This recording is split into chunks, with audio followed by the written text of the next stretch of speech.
Olá, querido, tudo bem? Nesse tempo eu queria compartilhar com você um salmo de número 144, que é um salmo de Davi. Falamos do salmo 143, onde nós fizemos uma meditação nele. Hoje nós vamos falar sobre o salmo 144, que Davi coloca salmo 144, como uma explicação para nós a respeito do porquê Deus tem que ser o Deus da nossa nação. E isso, nesse tempo, se torna muito importante, principalmente tempos de campanha, tempo onde nós fazemos as nossas reflexões em cima de missões, em cima de tudo aquilo que Deus tem promovido no nosso país. É importante a gente pensar nesse salmo, nesse texto e tirar as conclusões da nossa vida. Salmo de número 144, já no finalzinho do livro de Salmo, fazendo parte do quinto bloco, do quinto livro, dos Cânticos de Israel, do livro de Salmo, diz assim: Bendito seja Deus, minha rocha, que prepara minhas mãos para a batalha e os meus dedos para a guerra. Meu refúgio e minha fortaleza, meu alto retiro e meu libertador, escudo em quem me refugio, é Ele que faz com que o meu povo se sujeite a mim. O Senhor, o que é o homem para que tomes conhecimento dele, ou o filho do homem para que o considere? Pois o homem é como o vento, seus dias são como a sombra que passa. Senhor, abaixa teu céu e desce, toca os montes para que fumeguem, arremessa teus raios e dissipa os adversários, envia as tuas flechas e desbarata-os. Estende tuas mãos do alto e livra-me, tira-me das águas impetuosas e do poder do estrangeiro, cuja boca profere mentiras e cuja mão direita é destra de falsidade. Ó Deus, cantarei a ti um cântico novo, com harpa de 10 cordas, e eu cantarei louvores. Sim, a ti que dá vitória aos reis e livra o teu servo Davi da espada maligna. Livra-me e salva do poder do estrangeiro, cuja boca profere mentiras e cuja mão direita é destra de falsidade. Que na mocidade os nossos filhos sejam como plantas bem desenvolvidas e que nossas filhas sejam como pedras angulares lavradas de um palácio. Nossos celeiros estejam repletos de todo tipo de provisão. Nossas ovelhas reproduzam aos milhares e dezenas de milhares em nosso campo. Que os nossos bois transportem riquezas e não haja assalto, nem ataques, nem clamores em nossas ruas. Bem-aventurado o povo que assim acontece. Bem-aventurado o povo cujo Deus é o Senhor. Davi ele justifica esse salmo e toda a história, ou toda a narrativa dessa poesia de Davi tem como ponto principal esse verso final, o verso 15, quando ele diz: Feliz é a nação, ou bem-aventurada é a nação que tem o Senhor como Deus. E ele justifica isso por meio do salmo. A primeira coisa que a gente percebe no salmo é o próprio Davi dizendo: Bendito é o Senhor, a minha rocha, que prepara as minhas mãos para a batalha e os meus dedos para a guerra. E a gente às vezes olha e fala assim: mas como que Deus é um Deus que abençoa a nação? E como pode ser isso uma bênção? Porque Deus está abençoando Davi para Davi entrar em guerra e destruir outras nações? A gente precisa entender que os outros povos atacavam uns aos outros para roubar as suas riquezas e para aumento de território. Havia muitos confrontos entre muitos povos nessa época e também, historicamente, você vê Israel confrontando muitas vezes os povos e você vê Israel, ora, sendo liberta da subjugação de outros povos, como também você vê Israel sofrendo quando inimigos atacavam e dominavam parte de tribos, como por exemplo no livro de Juízes. E o povo de Israel começava a ter, por exemplo, suas filhas roubadas, começava a ter que pagar impostos a esses povos. Talvez o povo que mais enriqueceu e se fortaleceu justamente guerreando e dominando cidades e roubando tudo que elas tinham de valor e sob elas taxando impostos, seja o Império Romano na época de Jesus, que prefigura ainda o tempo do ministério do Império Romano, ainda no período ali da Igreja, Jesus e a Igreja. O Império se levanta antes do nascimento de Jesus e vai perder força e deixar de existir lá no quarto, quinto século. Então a gente vê esse império muito forte, e uma das coisas que Roma fazia era justamente isso: atacava as cidades, destruía tudo, pegava todas as riquezas para fortalecer a própria Roma, a própria capital, e financiar por meio dessas riquezas, desses tributos em muitas cidades, financiar muitas vezes o seu capricho, mas também o seu poderio militar e seus novos ataques expandindo suas fronteiras. Então, quando o texto diz que o Deus de Israel abençoava Davi com as mãos, com os dedos para a batalha, isso é sinônimo de segurança. Isso é sinônimo de que Deus está abençoando Davi para que Davi não permita que estrangeiros, como ele mesmo vai citar no texto, dominem Israel. Levem, por exemplo, as filhas de Israel para serem servas, escravas ou até abusadas em outro lugar. Esse Deus é um Deus que serve de proteção e de auxílio para a nação.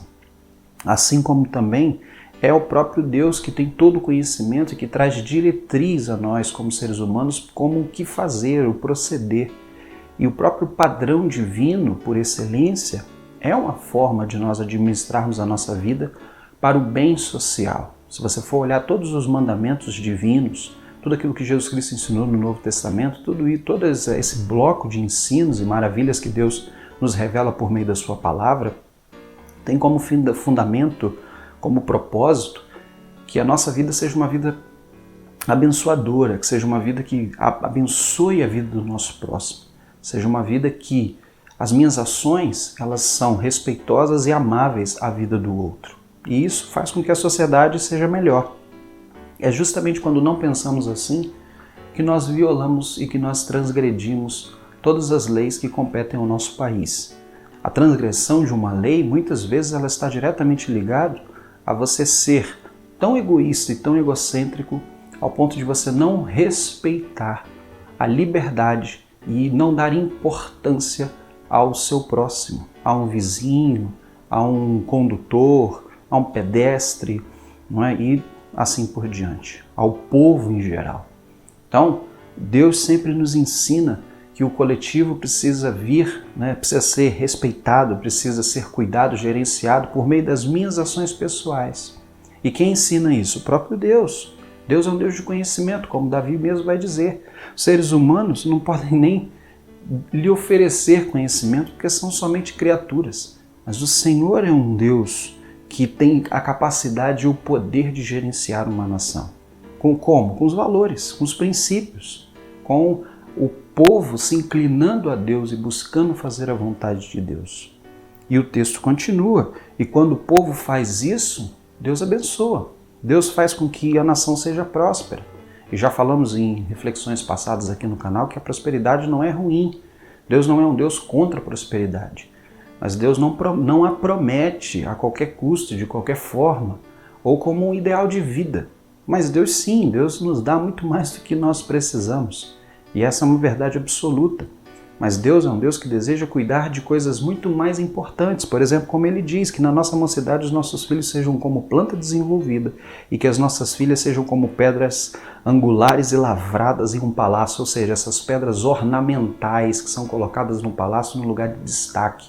Assim sejam as nossas filhas, moças bonitas que vão embelezar e encantar toda a nação com a sua vida, com a transparência do próprio Deus nelas. Elas serão a beleza da nação, de sua casa, assim como os nossos filhos serão como planta bem desenvolvida. Planta bem desenvolvida tem um significado de planta que ela nasceu, ela se desenvolveu, ela cresceu, ela está adulta, forte e está o quê? Reproduzindo, ou seja, ela está gerando fruto. Que os nossos filhos gerem fruto, e obviamente que esse fruto é sinônimo de coisas boas, é sinônimo de uma casa que é frutífera, uma casa que tem coisas a oferecer às pessoas. Essa é a nação que Deus espera a cada um de nós. E quando a gente entende que isso vem como bênção de Deus, resultado da nossa fidelidade e do nosso esforço ao Senhor, nós nos dedicamos e nós criamos em nós a consciência de que é necessário seguir esse Deus para que de fato tenhamos uma transformação no nosso país. Nós muitas vezes dizemos que nós precisamos de uma reforma política, eu sempre digo isso na minha igreja, mas antes de termos uma reforma política, nós temos que ter uma reforma moral e espiritual no nosso país. Porque se o temor do Senhor não for o princípio das nossas ações, se o amor a Deus e o amor ao próximo por Cristo, em Cristo e movidos pelo Espírito Santo, não for as nossas ações, não há reforma política que resolva a principal questão que corrompe a nossa nação, que é o mal que jaz dentro de nós brasileiros. Infelizmente temos essa raiz, a raiz do jeitinho, a raiz do nada a ver, a raiz do todo mundo faz, e nós muitas vezes culpamos a política ou os políticos que estão agora aí, não é, perfigurando o seu voto, indo atrás do seu voto, perfigurando o cenário do nosso país aí, da imagem do nosso país nesse período, mas não são eles somente as pessoas corrompidas ou as pessoas que muitas vezes não estão agindo de acordo com a vontade de Deus. Nós somos assim. Lá, a única diferença é que eles tiveram a oportunidade de colocar muitas vezes a mão em dinheiro público, achando que talvez isso não interfira, ou que isso não tem nada a ver com a sua relação com Deus, ou que isso não vai trazer benefício nenhum à população, logicamente sabendo das consequências. Mas, entende? Eles tiveram uma oportunidade que talvez eu e você não tivemos. Mas se nós tivéssemos a mesma oportunidade de, com uma caneta, talvez acrescentar um 0 a mais em alguma nota, será que nós faríamos o mesmo? A Bíblia diz que o que muda esse pensamento não é uma reforma política, uma reforma externa, e sim uma reforma interna. Precisa haver uma reforma dentro de nós, precisa haver o desejo dentro de nós de que Deus, com seu padrão, com seus valores, com seus ensinos, seja o Deus da nação.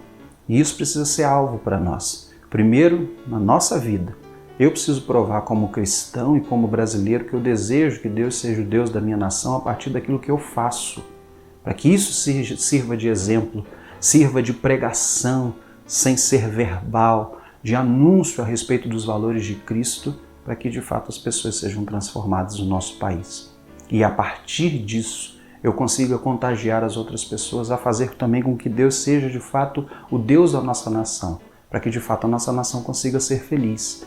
Os períodos que Israel se consagrou a Deus, buscou ser fiel a Deus e buscou servir a Deus de todo o coração, foram períodos onde Deus deu a Israel paz, deu a Israel tranquilidade, deu a Israel riquezas.